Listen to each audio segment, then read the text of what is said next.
I wonder what words, images and ideas are conjured up for you by the word church. Perhaps the first thing you think about is the character and the presence of the building. Maybe your mind turns to patterns and rhythms of worship, how and when you meet, the hymns and the songs that you sing, the words that you say and the tradition and the style of the services. If these things were different, would it still be church to you? When it gets right down to it, what's essential to calling something church? That's an important question. In our richly different world, we're going to need richly different churches. So understanding what makes church church is vital if we're going to see that mixed ecology develop whilst maintaining its Christ-centered character. Although we often talk about my church, it's good to remind ourselves that it's not our church at all. As Paul put it in his letter to the Ephesians, the church has Jesus as its cornerstone, joining the whole structure together. We are the church of Christ, not the church of me and you. It must be to Jesus that we turn to discover the character of his church. So what does the Bible say? A good place to start is the church that formed immediately after Pentecost, described for us by Luke in Acts chapter 2 and verses 42 to 47. There we see a church that works in three directions.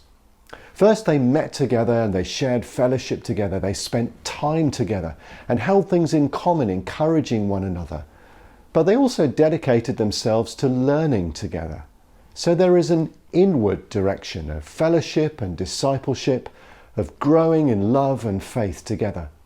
You only have to search for the phrase one another in the epistles to know that we're meant to do church together, and Paul spoke often of the importance of a maturing faith that could stand up to the challenges of the world. But it doesn't stop there. They also shared worship together, broke bread, prayed and praised God. Their community was based around God in Christ in worship that spilled over into their practical love for one another and for their community. There's an upward direction then. We are meant to be a Christ-centered church of whole life worship. That life of worship is described perfectly for us in Romans chapter 12. Here's how the Message translation puts it. So here's what I want you to do, God helping you. Take your everyday, ordinary life, your sleeping, eating, going to work and walking around life, and place it before God as an offering. Third, they sold possessions and met the needs of the community, making connections and gaining goodwill so that their numbers grew. There is then an outward direction. We are a church of mission.